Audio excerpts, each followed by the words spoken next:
សមាជិកគណៈបកសង្គ្រោះជាតិប្រាជ្ញាប្រធានសាមគ្គីក្រុមនានាសង្គ្រោះបំរើការពារកម្ពុជាខ្មែរក្រុមគ្រប់គ្នាទាមទារសិទ្ធិសេរីឯករាជ្យបូរណភាពអធិបតេយ្យខ្មែរប្រុសស្រីបដូរផ្ដាច់ថែរក្សាមិនឲ្យបរទេសឈ្លានពានមកត្រួតត្រាសម្បត្តិដូនតាធនធានជាតិខ្មែរ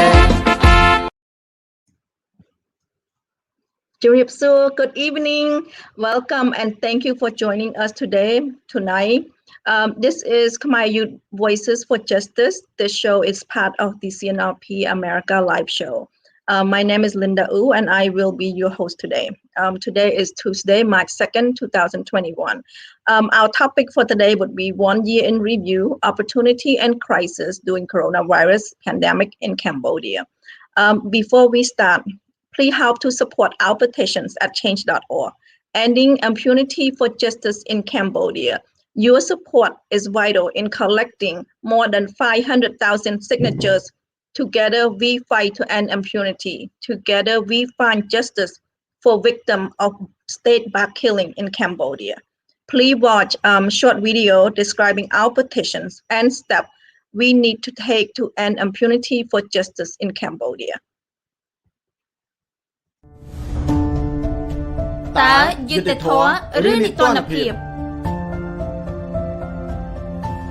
Between 1975 and 1979, the green rice fields of Cambodia became the killing fields of Cambodia.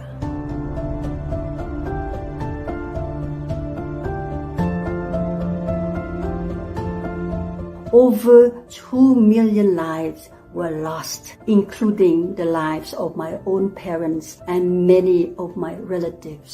The Khmer Rouge wanted a society that is equal according to them. We still live and we are haunted with the legacy of the Khmer Rouge, which is the culture of impunity that continues to exist in Cambodia today. It is for this reason that we have started a campaign, worldwide campaign, a campaign to end impunity in Cambodia by seeking justice for cases, for the executions, for the killings that are organized, that are backed by the state. Among those cases of state-backed killings are the killings of Chivichir, the very famous trade union leader, Bisep Pilaka, a ballet dancer, of Kemley, an independent analyst, of Chutvuti, a well-known environmentalist, of Venerable Sun Bunthun, who was advocating for the monks to have the right to vote, including workers who demanded fair wages. The campaign will also advocate for governments that are members of the United Nations to put pressure on the government of Cambodia to conduct independent investigations by using universal tools such as the UN Protocol for Independent Investigation.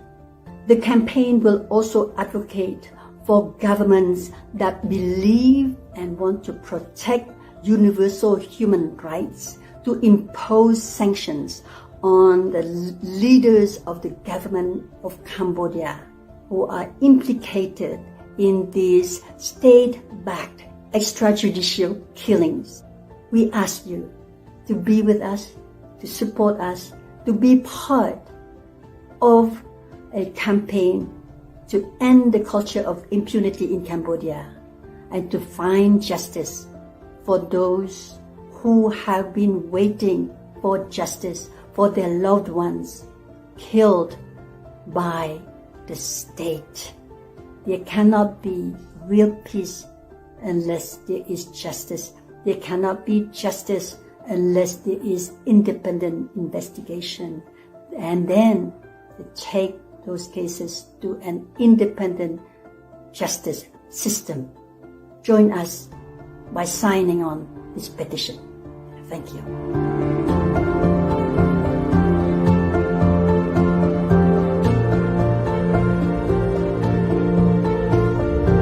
យើងរួមគ្នាបញ្ចប់នីតិរដ្ឋភាពដើម្បីយុត្តិធម៌នៅកម្ពុជា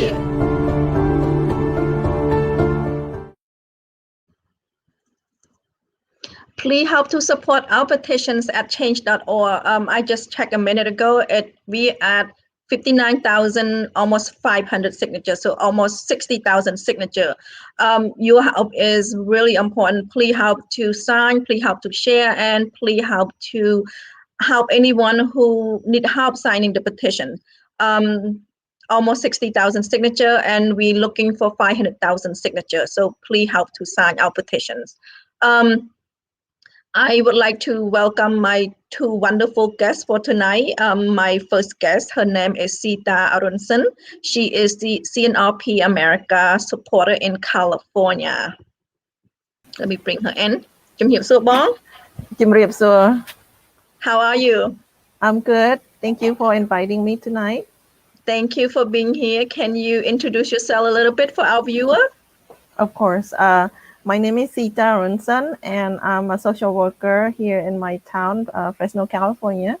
And I come on the show occasionally, which I'm glad to be here to talk about our Cambodian nation and what's going on over there right now.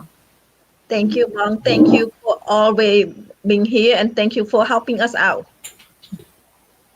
My next guest, his name is Rithy Uong. He is the president of the CNRPA America.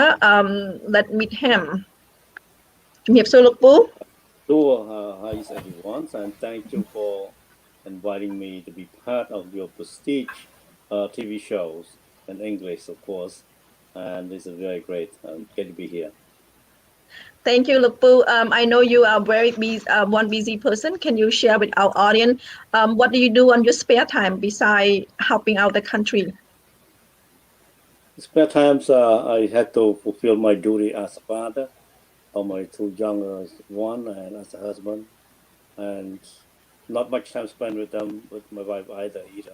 But although I have, I try to enjoy my life with them a little bit. Because we have to balance everything that we can do, and also follow news from CNN to the world news, so that we can abridge our knowledge and the work that we're doing right now, and follow American politics, what are they doing, and what next that we should do to work closely with the American politicians. So that our issue can be brought up to the attention. Thank you, Luk Pu, and thank you for being here today. Thank you. I just noticed that today is Read Across America. So for our Cambodian viewer that in Cambodia it might not know is Read Across America is a program. Basically, it's a celebration. If you in school, it's a whole week long.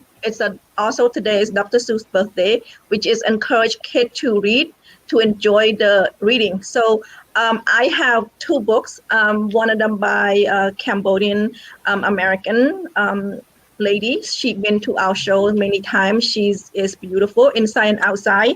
The book name is Daughter of the Killing Field. I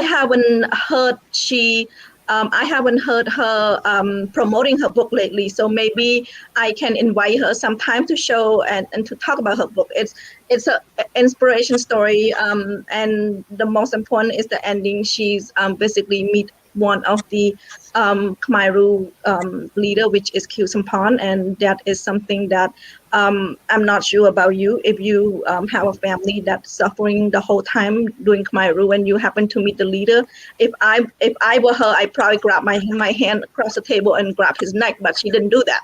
So it's an inspiration, and like I said, she's been in our show many times. She's beautiful inside and outside. We'll check her schedule, but lately she's been busy with the kangaroo trial in Cambodia. So that's if you haven't read or you haven't read her book, it's really highly recommended. That's one. And another one is a book called A Slice of Life. It's by Brenda Blish. She's basically talking, this is from American mother's standpoint. She adopted 2 Cambodian kids from basically the Thai refugee camp. And she basically telling her story from her point of view, where she prepared herself physically, mentally, and also prepare her home and her family to bring in Cambodian refugee kids. And that's how she basically talked about her life, talking about their life, talking about how her family, she has daughters, and basically she married, she had three or 4 daughters, and then she's brought in 2 Cambodian kids, who basically adopted 2 Cambodian kids. So that's a great book to read. Wow. 2 different perspectives. So, but, you may, how old is Dr. Seuss right now? oh, I have no over 100. Famous characters. That's very wonderful to remember that. You know. Yes, you might grow up some of these book, but I didn't. So I always just follow with my kids. That's why I learned about Dr. Seuss. Otherwise, I wouldn't know who Dr. Seuss is or was. You know. So that's yeah. great. My second, I mean, usually they read across America, usually celebrate the week of his birthday. So you will on Facebook or on Instagram or on Twitter, you would see hashtag read across America, and that is exactly that. Encourage everyone to pick up a book and read, inspire to read, and as we know, reading will open the door to many opportunity, also open the door to many new idea, not just opportunity, but let someone look at a topic differently, basically open your mind, open the window to outside world. That's great. Yes, absolutely. Do you have a favorite book, Mr. Rithy? I mostly read about the about leadership books and different things, and right now I'm trying to read about President Obama. So little things, just little time I have. Most of my reading mostly was follow with Cambodian news and Yes. Something else. So yes, expand our mind when we read. So I enjoy absolutely. that, and it's The more you read, the better you become. So and yes. the more knowledge you built in. So exactly. Well, let's get on to the current event. I mean, before we get back to our topic, let's get down to the current event. Yesterday, CNRP released a statement regarding a court verdict against CNRP leaders. Basically, there's 9 CNRP leaders that got convicted yesterday without being in court, without being in Cambodia. So the statement would read a little. I'm going to read a little bit because it is 2 pages and is also on our website. The Cambodian National Rescue Party fully deny all the charges and resolutely reject the verdict by the Phnom Penh court on March 1st, 2020. So basically saying that they are rejecting it. So throughout the Rushmah trial conduct from November 2020 to February 2021, no reliable evidence was presented. The defendant were not allowed to present, and the public was largely excluded from the proceeding. So basically, a verdict without anybody being in there. So this announcement by the court is a political decision that rubber stamped the daily coup that started in September 2017 with the illegal arrest of the opposition leader and CNRP President Kum Sakha till today. It's ironic that this verdict came out yesterday while Mr. Kamsaka is still in Cambodia waiting for his trial, and we will talk about that in our topic regarding COVID-19. So basically, we did denying all this stuff, all these charges that the basically Kangaroo Court of Cambodia, basically it's not the court, it's Hun Sen Mao that telling the court what to do. Mr. Rithy would like to add anything to that statement from yesterday? Yes, I think that speaks well about the about how the regimes has become. We know that the we always saying that you cannot teach the old dog with new trick, and I think as a former Khmer leaders and trying to be somehow democratic leaders, but he couldn't hide it, the past experience and the way that he been trained as a communist leader, and to now because of the pressure that being put in by our activists demanding from free election to demanding to Hun Sen to give back the votes that they earned, give back the party that they belong, release our prisoners. With the pressures, the nature as a dictator hiding behind the democratic shells, now it's come out in light, show everybody that Cambodia is nothing but this is a regime that under dictator ruled, under a communist ideology, and that's why we can see that the trial that put the 9 CNRP leaders who live outside Cambodia and charged that attempt to coup d'etat against the government, it just all it falls. And of course, we would deny all charges. We have nobody representing our leaders, and our president, acting president Samusi, got charged without being there for 25 years in prison and revoked his right to vote, revoked his right to do politics in Cambodia. That's for us. It's a day. We are going back to almost year zero.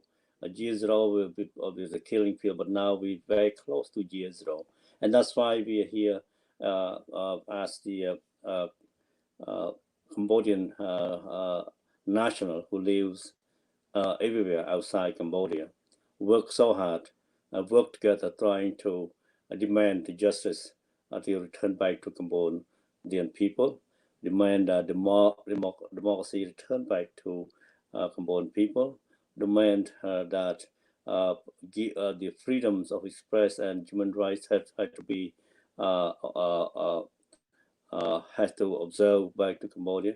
And this is what we're doing, and not because we want anything, but we want to make sure that our people live freely and have a free freedom to select their own leader to run the country, not by the military rules. And that's why you can see that the way the Hun Sen being used now it start to spread to different countries in Asia and Southeast Asia, also in Asian country. And that's why we're not going to stop regardless what charge the government of Hun Sen going to do against us. We know that. We know clearly about that.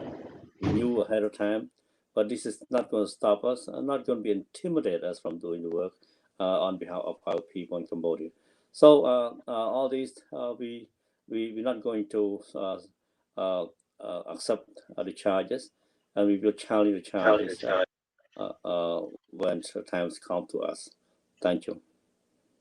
Thank you, Mr. Rithy. And I just want to remind our audience the reason why the CNRP leadership is not in Cambodia defending themselves. I'm not sure you remember our show in January. We talking about Her Excellency Musakur boarding a plane, trying to board a plane to Cambodia, and the government stopped. And also in November 2019, where Mr. Sam Rainsy trying to board a plane going into Cambodia, where they would not let him in. So all these nine CNRP leaders cannot defend themselves. And if you ask question why they're not there, because the government control and the government will not let them into the country. That's how scared they are, and that's how just scaring that they're going down there to just scare them. And Her Excellency Musakur was boarding the plane. She from Boston to LA, and it's got stopped because they wouldn't let her in. But let's see that, before Sita can have a chance to respond back. And let's see that if we look at the whole kangaroo court of Cambodia, okay?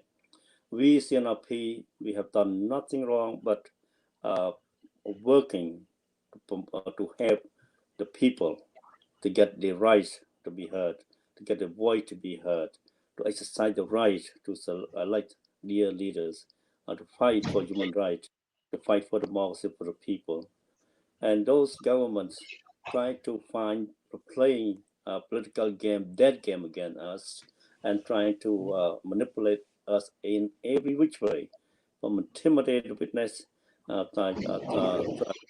put people who protest against the government from doing the wrong thing, put the president in jail without due process, and also, and we can see that all those people that are responsible for murdering, assassinating the people inside Cambodia, such as Dr. Kamlay, Chivichia, Chilwati, and also so many people are victimized by the government.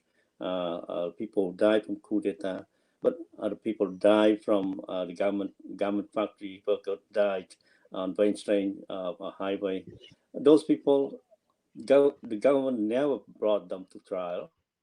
The government never found those murderers or those who are involved in killing and assassinating people. They never found them. In fact, people that are associated with the acts get promoted into different positions, and that's how this government is all about: promoting violence and stop people from doing peace demonstration. That's how it is. So we all the example that our leaders outside trying to do, and they stopped us, and they charge us that they charge them that trying to bring coup d'etat in Cambodia. How? They couldn't even step into Cambodian soil, and they didn't even have a right to do anything, and not even have military forces. How could they do the coup d'etat against the very fierce, powerful government in Cambodia led by Mr. Hun Sen? Thank you, Mr. Rithy. Ms. Sita, would you like to add anything to the release statement from yesterday? Yeah, just a few. Look, Unriti already said a lot already, and you two cover pretty much everything in there already. But yeah, just piggyback on what everybody already said. That there's no. On one of the reports said that no crucial evidence show that there were coup. And no evidence present at the court to show any of that charge, but they still go ahead and went on with the trial anyway. And the second thing, the charged people, the people who are being accused are not there, and so what kind of democratic trial is that? We know it. Everybody said it already. We know that it's not a democratic country. It has democratic name in the book. They call themselves democratic society, but in every action that they are doing, it's very, very far from democratic society. When just like example, the trial of yesterday for the opposition party. So and the result of that, they those leader being accused of all that, and then being to put them in prison 25 years, that is just ridiculous. And then ban them from vote and to stand for election if they choose to stand to to be in government seat and all that stuff. It's just ridiculous. It's that's just not what democratic country do. So we all know that, but I'm just hoping the rest of the world will wake up and see that too. Yeah. Thank you. Thank you. Okay, let's start our topic. Our topic is 1 year review, opportunity and crisis during coronavirus pandemic in Cambodia. Basically, we are entering 1 year of COVID-19 in Cambodia, so we will review the opportunity gained by Hun Sen regime and the crisis that Cambodian citizen faces. Are you hearing me okay? I sound like echoing. Okay. So basically, the Cambodia start out with the statement, small country but big heart.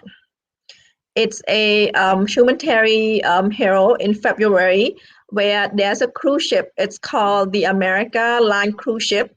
It's basically trying to dock. Basically, the direction is not coming to Cambodia. The cruise ship does not come to Cambodia. The cruise ship just sailing, but because Japan, Taiwan, Guam, Philippines, and Thailand refused to dock the ship because during that time COVID-19 was just starting and explode, and many cruise ship experience of many people have positively tested positive for COVID-19. So as a result, the mentioned country will not let America line cruise ship dock in their country. But because our small country with big heart, Hun Sen decided to have the cruise ship docked in Cambodia. So basically, I guess that it's not the start of the virus in Cambodia, but it's the start of talking about COVID-19 in Cambodia. Since then, that was in February, and then in March and April, Hun Sen regime was able to pass a law called governing the country in the state of emergency. Do you recall any of that law, Mr. Rithy? I know it's over a year ago. That law basically give the government complete authority to restrict freedom of movement and assembly. So basically, they passing their own law restricting Cambodian people from protest. Basically, it's a law that it passed, but Hun Sen never put it to use. But at the same time, we never put it to use. But every day, CNRP activists is being harassed and being arrested.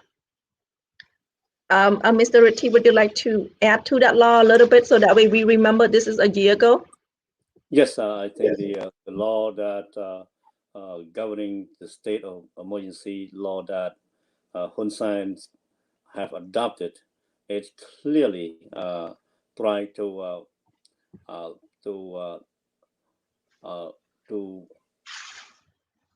handcuff democracy into to his own hand, and that's not allow people to mobilize or speak freely, exercise the right of the right to freedom, exercise the right to protest against the government, exercise the right to demand for justice, or anything, stop people from gathering. Why he doing that? Because at those times the CNRP has done so many activities outside and inside, and the threat that Mr. Samuel would lead the CNRP leaders to return home November 19.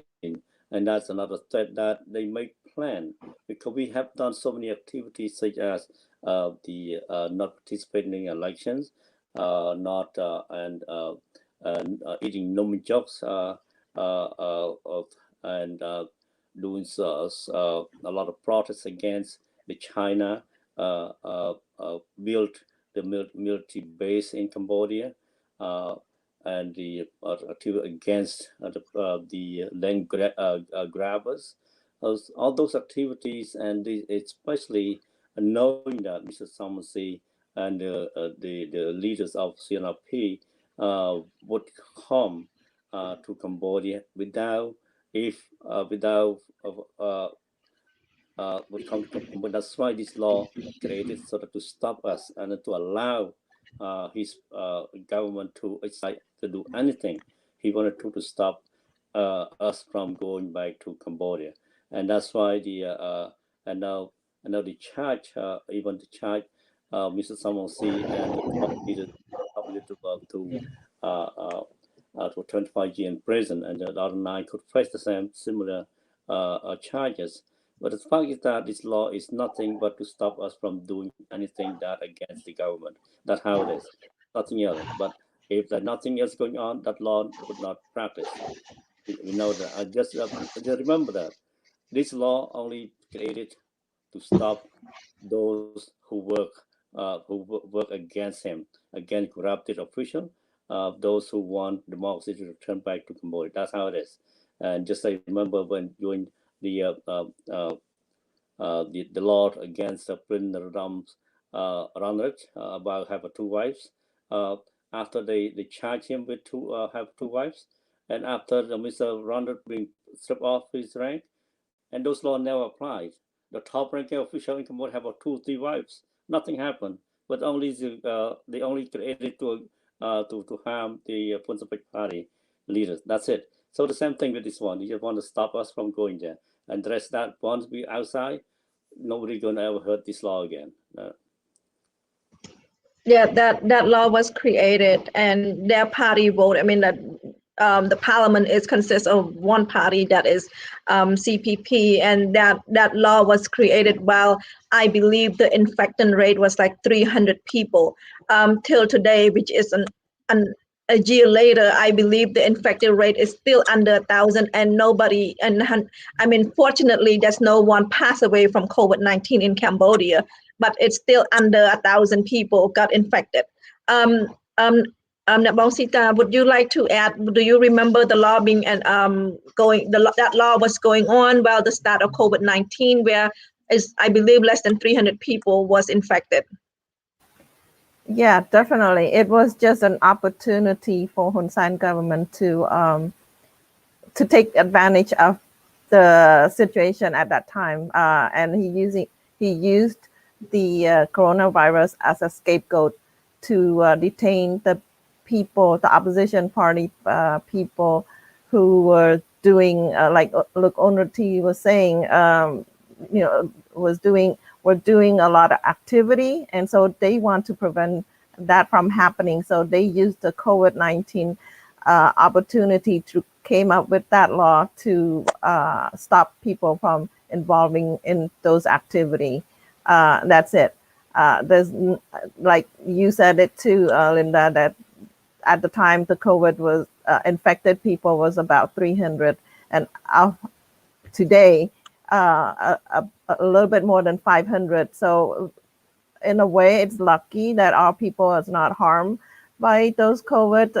Nobody died from it and things like that. But at the same time, Hun Sen took every opportunity to create laws to benefit his party and to make it work against whoever opposed him. So that's what that law was about. Thank you, Uong, and thank you, Rithy. At that time, less than 100 people infected, not even serious and infected by COVID-19. So there's all the opportunity for him to install democracy. I believe that's how to stop people from doing anything against him and his people. Yes, it's very unfortunate that the COVID-19 start out being February 31st from his mouth. The COVID-19 will not be in Cambodia because it's going to be February 31st, and also I think that's like he's also said small country, big heart into bringing those people from the cruise ship. Fortunately, that nobody got positive from those cruise ship, but at the same time, all these pointing to there's no infection rate, there's nobody dying, but at the same time he rushed and create all these law. So that's the opportunity that Hun Sen and his regime created, and the opportunity from the COVID-19. The second one that Hun Sen having the opportunity, using those COVID-19 as a step stool, is to delay the trial of Mr. Kamsaka. Since 2000, I guess since 2000, between the earlier 2020, the trial being delayed, and now 2021, it's still delayed, and it's unfortunate that he using it to his benefit.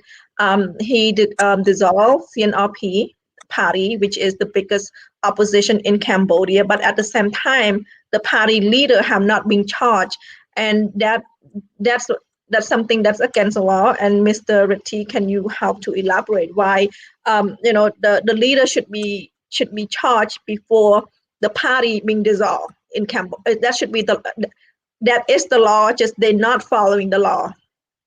I think we all know that when Cambodians use the law that according to international law as well, and that's why they try to manipulate. That's why we call the Hun Sen code is kangaroo code. So that's which is it's settled. But when you see that when people being charged without convicted, and when the political party being charged and without even the person who involved charged not even convicted by the charge from government, they should have freedom to do anything they wanted to, because nothing go against him, against Mr. Kamsaka.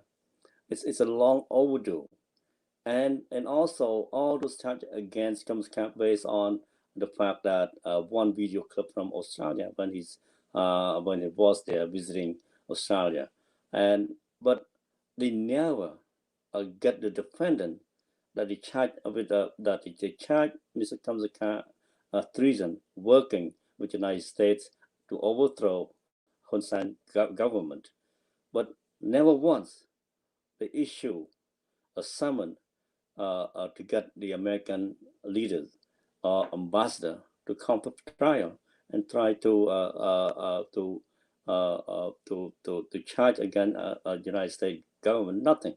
But the only charge against Mr. Kamsaka and do all kinds of false charges. But the charge has now been brought up to justice. Mr. Kamsaka is still waiting, and they delaying, and by delaying to get court hearing dates that so he can come and testify in court. It never happened. Now, while they waiting, they brought another charge again. CNRP leaders brought Mr. Samusi back and charge him right away, and without even have get the defendant come to court. Mr. Samusi attempted to come on November 19, November 2019. They wouldn't let him come. They stated that this is he doing coup d'etat against his government. Madame Musuho came attempted, and not attempted, try to present herself, defend herself in court in Cambodia, but the kangaroo court would not allow her to come to Cambodia to face the charges against her and others CNRP leaders. So all these things, all the charges, all the claims the government trying to do is nothing but trying to cover themselves, and because they're afraid that if these CNRP leaders come to trial, if these CNRP leaders come forward and meet with Mr. Kamsaka, something may happen. Maybe the people will that they try to stop people come to be witness during the trial. They may not be able to stop people from coming to watch the trial. to receive, to welcome the leaders, even those have been charged criminal against them. So this is all really that the government of Hun Sen very weak, not capable of doing the work that they do against their own people. Also, these people, the government of Hun Sen, just do anything to maintain the power and take the power away from people. So that's how it has happened. Thank you, Mr. Rithy, for explaining under the layer of Mr. Kamsakat. That's the opportunity that Hun Sen used to, to the later court. Hun Sen used the COVID-19 to his advantage, and that is Absolutely. exactly what he used. Absolutely. Yeah, how funny is that when he trial people who's not inside the country, and the people who's are inside the country, he's not trying, putting them to trial. What kind of court is that?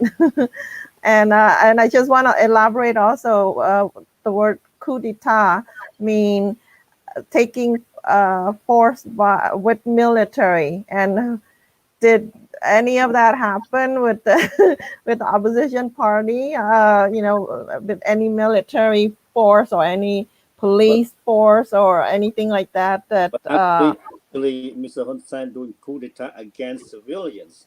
he brought it's the other way around, yeah. Yes. And then at the same time, they put the people who's the victim, accuse them of the act, but it's just so obvious and so ridiculous. That's all I have to say about. Yep. Let me put a picture. I think these are people that been detained since the COVID-19 or before COVID-19, and they still being detained. And they continue to continue. people. Yes. And for what? For speaking up, for just want their right to be heard, just want the basic human right, that everybody on this earth have the right to. And they call that democratic country. It's just every way we turn, it's just being wrong. Everything that we see is just not what they said they claim to be. Yes, and right now you can see nine women has been detained because they've been speaking up every Friday against the kangaroo court for arresting or detaining their loved ones, and they have done nothing wrong except exercise the right to protest against injustice by the kangaroo court. So this is so sad that the doomsday of Cambodia has come and continue to go forward if we do nothing about it, and that's why we're not going to stop.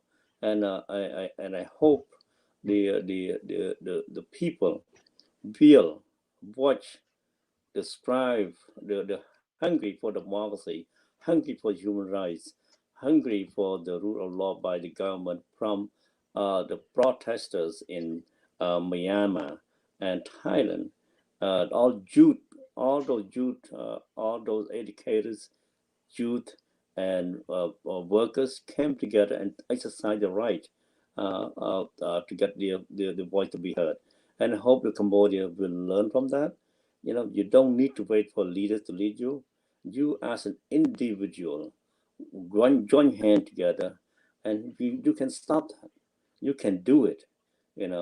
Rather wait to see they bring the gun pointed to you one by one. Come together at a massive level. Those gunpoint cannot point to everyone, and those gunpoint will becomes protectors become the shell for you to do the protest, asking for your right to be heard. And that's how it's happened. And unless we do that, you're all going to live in fear every single day. Okay. Yeah. Yeah, and I just want to add to if Cambodian people are fearful of the current government right now, and this gonna continue, and what the future is gonna be like, another the second Pol Pot again. Other countries like in Thailand, in Myanmar, their people are standing up. We cannot just sit back and let the government continue to do what they're doing. You know, especially the young people, they need to stand up for their future, because if they don't, Cambodia gonna become the next South Vietnam, Cambodia, Cambodia Crown. So we either you can accept that, or you want to be, as Cambodia, the real Cambodia, to continue. So they need to think about that hard, and they need to say dictatorship, communist is not what we want, and they need to stand up and fight for those rights for themselves. We out here, we can beg, we can, ask, we can do whatever, but the people on the inside, the one who need to be active for their right. The few people that been detained, because there are few, like look, Rithy said, only the few, and so they had the government have the chance to just snatch them, throw them in jail. But if mass majority of the people in the country, just like in Myanmar and like in Thailand, they're not going to have the capability of detain everybody. So we need to do better. Thank you. Thank you, Bangsarai. Our next section would be the crisis by the COVID-19 that Cambodian citizen faces. And the first portion, we're talking about the advantage that Hun Sen took. Now we're talking about the cost, not the cost, the COVID-19 have caused many jobs in Cambodia. We all know in America, school closed, so in Cambodia, school also closed. What happened in America is they send the kid home with Chromebook. They make sure that the kid have internet. They make sure that every single day the kid is online, make sure the kid is study with their teacher and never miss any educations, even though it's not the same as being there in the classroom, but at the same time, that's what the best we can do. Where we're looking at Cambodia right now. Right now, it's closed. The school closed again because of the COVID-19 spike. So the people that live in the city has internet access. The people who live in the city has money to pay for the teacher to be able to be on Zoom. The people where at the farm, there is no internet, there's no computer. So the kids for the last, over a year has no educations. For us, when we start out by saying, reading is a good thing, reading is good for you, reading, there's no library, there's no book, and there's no access to the internet. So the kid have not been into any education at all. And that is devastating, and that is something that Hun Sen should take advantage and build from the ground up and help the poor people, help educate the young. But instead, he would rather create a law that will put people in jail and not let people express their feeling. I know, Mr. Rithy, you are in educations. How do you feel about this? For the whole year, the kid, basically 90% of Cambodian kid does not go to school, not even have formal education. That is unfortunate. You can see that those democratic countries everywhere, not just, you don't have to go that far. Thai, Vietnam, when the COVID hit the country, they provide resources to their own people. They allocate funding to those who lost a job, who need support from the government. But Cambodia, no. Uh, they lost a job. The government promised to give them half the salary. Nothing happened. No. They close the school, while other country they provide resources, say internet access, laptop. We know that we couldn't do that in Cambodia. We know that. But why, if all those majority, 90% of the children have no access and they have no schooling, the top 10% or the people that have children in school, they can access everything they want to. The education not interrupted. The cost of living, the level of classes in Cambodia, it gets worse than any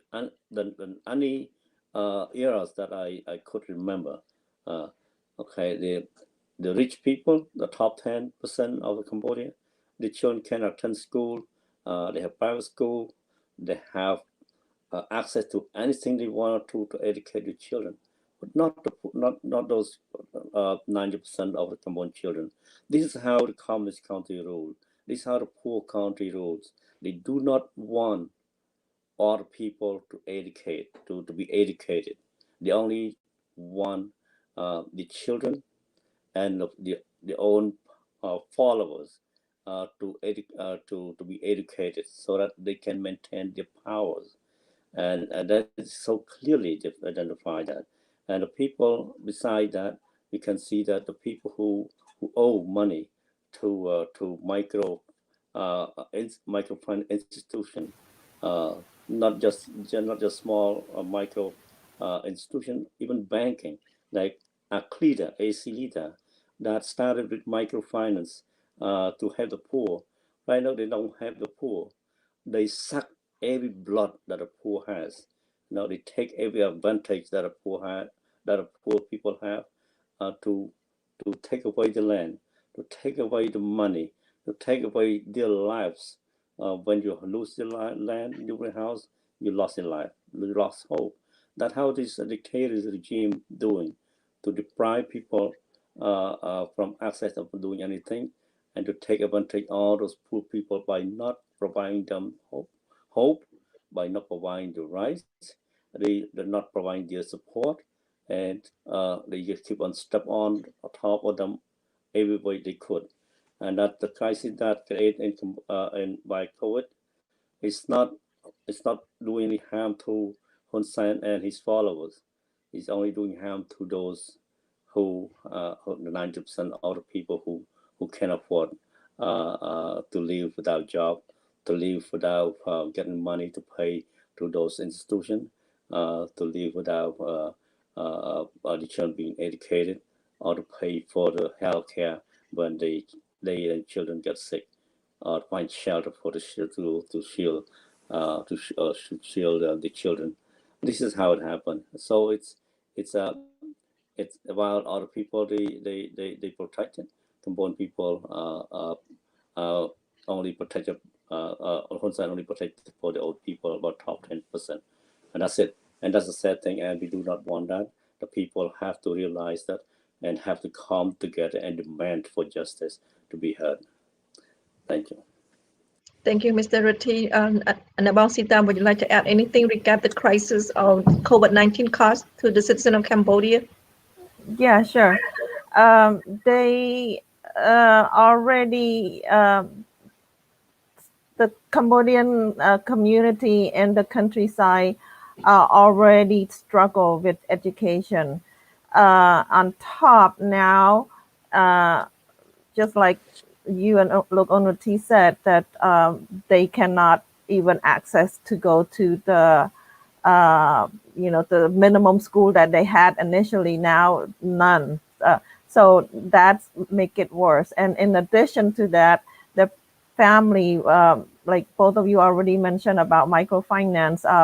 I read a report from Nikkei Asia, and that was reported in April of 2000. That it was almost a year ago. It says that 2.6 million family who borrow from microfinance to support their livelihood, to run a small business and things like that. But right now they are in the brink of. They said that they rather they in the brink of losing their lands and the asset that they have to put to get those financial loan that they borrow. They rather go out and do business but it's not happening because of the COVID. So it affects them very harshly, and many of them losing their lands and their homes, and then the bank buy it, and then who buy it? The foreigner, and then the rich people who come back and buy it from the bank, and then so many rich people and foreigner grabbing up those lands, where they force the people who borrowed from microfinancing institution, force them to sell those land and to sell their home. And now the coronavirus make those situations even more serious.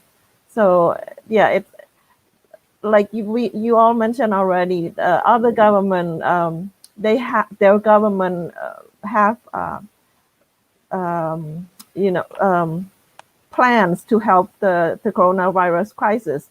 But Cambodia, we don't see that. We heard about the money pouring in from foreign country to help coronavirus pandemic, but the people themselves don't get those money. The people themselves suffer,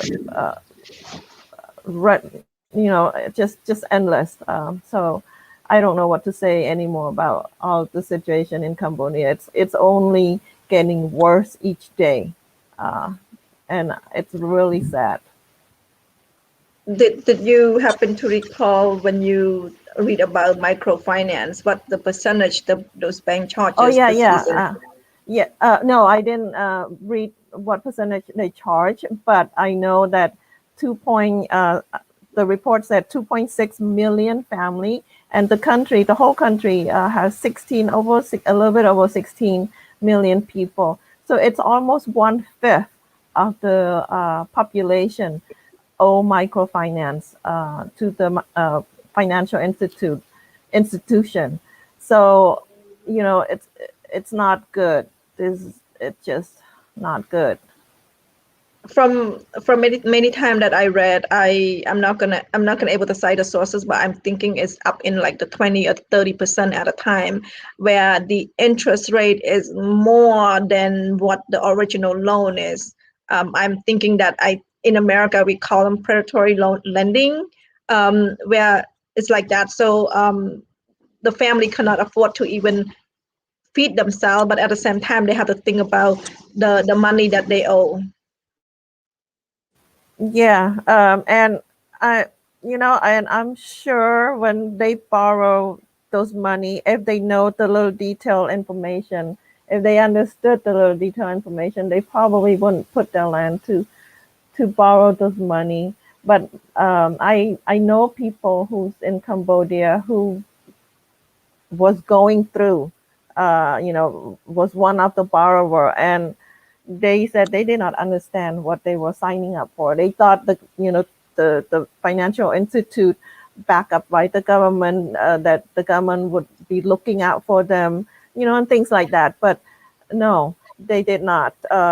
They could not manage to run the business, and especially in the coronavirus environment right now, or has been for a year, cannot afford to pay them back. So they at the brink of losing their home and their lands, and I'm pretty sure it's probably the rest of the other borrower, the 2.6 million borrower around the country, has been going through the same situation. So it's really sad. Yes.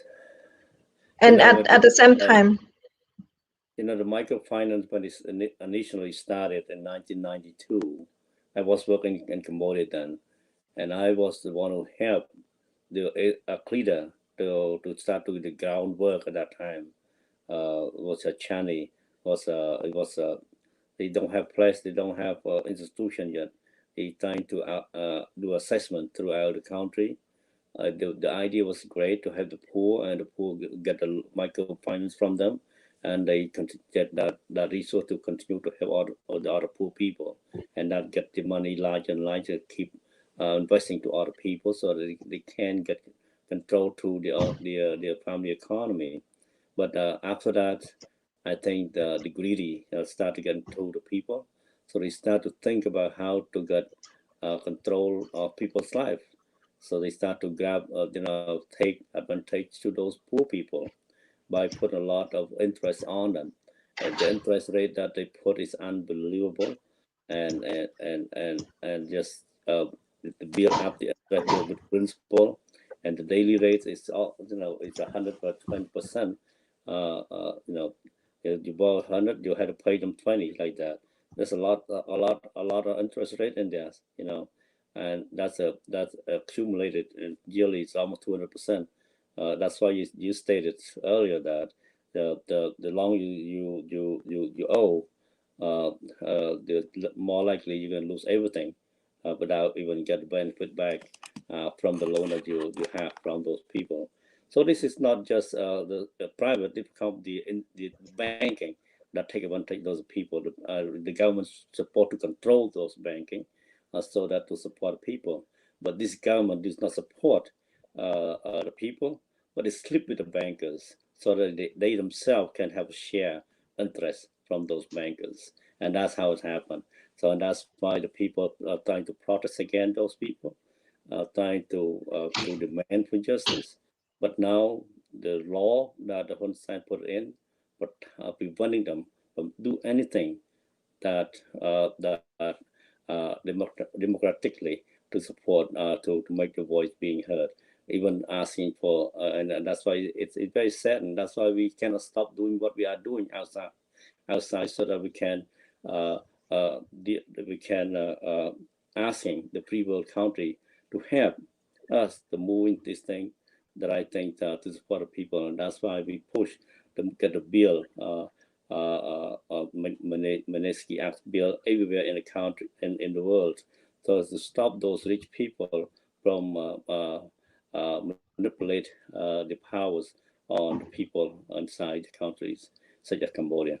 So I think we cannot stop. We have to continue to work what we're doing, and not build the hope to those people that hungry for justice, hungry for democracy, hungry for what is right for them.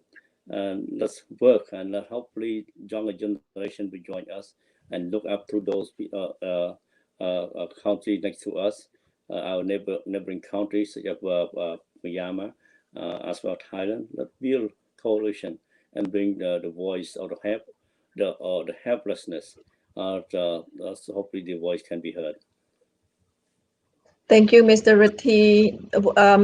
Nabong Sita, would you like to add anything to our conversation of crisis in Cambodia due to COVID-19 that Cambodian citizens still facing?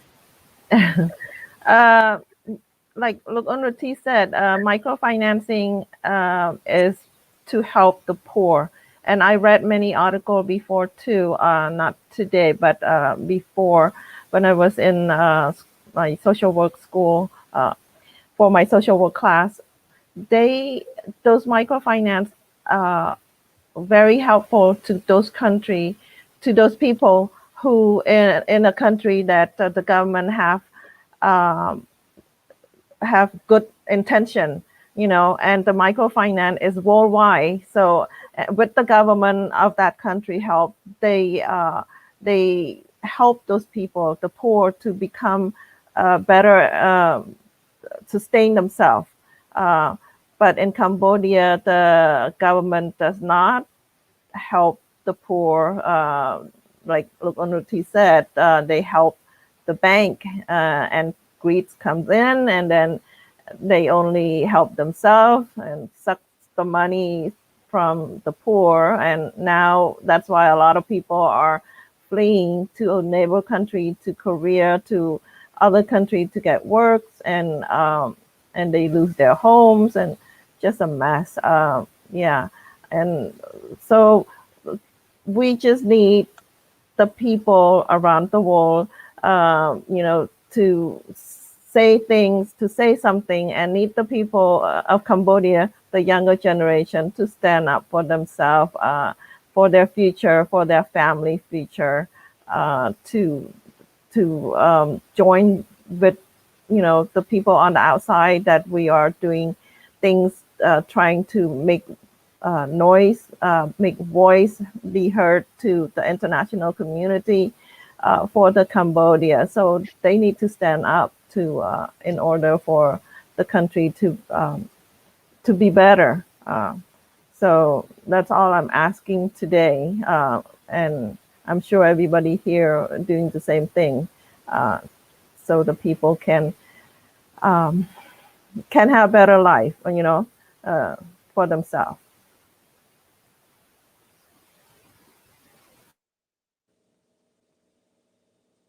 Sorry. Thank you, Uong. The reason we reviewing this coronavirus situation, it's been a year, and so far the Hun Sen regime have not come up with a plan. What we talking about is the crisis with the citizen, where they don't have any job. There's no support from the government. The school's not open. There's no support from the government. So it's clearly say the Hun Sen regime create law for their benefit to silence Cambodian people, and at the same time there's no help for Cambodian people. So it's at the end, Cambodian inside need to stand up, because it's been over a year and nobody's supporting the government. No, it's not the government. The regime is not supporting them. The regime is not coming and helping them. Basically, that's the end result right now, where the COVID-19 is still happening in Cambodia. School closed. Many places are closed, and at the same time there's no, beside knowing how to close the place, there's no proper rule, there's no proper procedures to help the citizen get out of the economic situations. But the thing, it's sad though, with all these things come to place, the COVID-19, the closure of the schools, but yet you see the weddings inside Cambodia, people attending the wedding ceremonies everywhere, and massive, and not even have the face mask, and it's still sharing the spoon and the foods without caring about the COVID-19. And they say, oh, they know, they care, but they're not, and it is so, it's so ridiculous. The government say this, and in the meantime, the government worker doing something differently, openly too, and for us here, we try so hard to protect ourselves. I haven't gotten out to my house for the past three months, because the coronavirus period right now. But I think we very limit ourselves. But so that now they go back to Cambodia, and I think you stated very clearly the government has done nothing instead of preventing COVID to the old people, except put more pressure to the people out from outside, so that we won't make trouble to the people inside to stand up. But I think people should learn that. We know that the Buddhas have stated, God can only help us when we help ourselves. Okay, if we don't help ourselves, God cannot help us. The same thing with people in Myanmar, in Thailand. They heard that, and that's why they stand up. They join hands together, they stand up, demanding for justice, demanding that their vote are counted, that the leaders should return back to the position that they voted for them. The same thing. Where as Cambodians become so silent because Hun Sen put a lot of rule of law, that against the people's wills, counting, silencing because they stop our party, main party that people trust, not not doing anything. They could not do anything because the rural land that Hun Sen created, and that's why these things had to stop. If the people in Cambodia wanted so much, you got to work together, stand up, and asking and demanding the government to give what they been charged, what they've been robbed from their hand, such as education, health, job, all those things. They should demand for it. And unless they stand up, it's going to be hard to fight against Mr. Hun Sen. We outside, we work with them, regardless what party they belong to. We work with all people who are willing to stand up against injustice. Without standing up together, nobody gonna hear you. Okay, you have to put your own belief in your hand. You have to keep your own future in your hands. Nobody can take away from you unless you believe in that. This is my message to all of you, and we're not going to stop that. And that's how this America is so great, because they would not let anything, the chances to get away from their hand. When they got it, they grabbed it and they put together and demand what it is for them, for the country also. The same thing about people. You have to believe that everyone should have a right to live. Everyone should have a right to do anything they want to, like the leaders in their own country. They shouldn't live under one man rule. They should stand up, work together, and demand for justice. Thank you, Mr. Rithy. Bong Sita, would you like to add anything to the conversations? Our shows is at the end right now. I have two questions instead of a statement. Two questions for Cambodian people around the world, and especially the one in Cambodia. Why do you think Hun Sen's not allowing the opposition party to participate in the election? If you can answer that, then they know.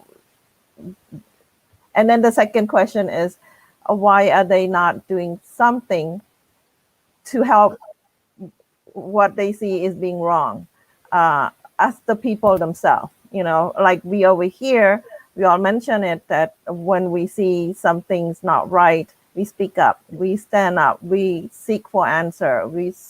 And we know the justice is not just, it's not just a system. The justice system is corrupted in Cambodia. So we know we can't go to them to get help. But as a whole, as a people, as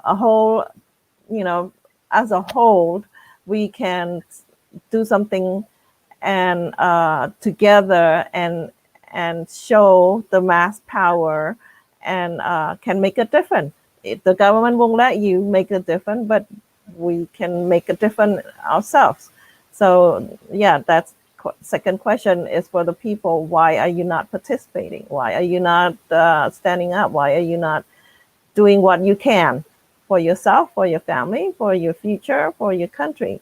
That's all I have for now. Thank you.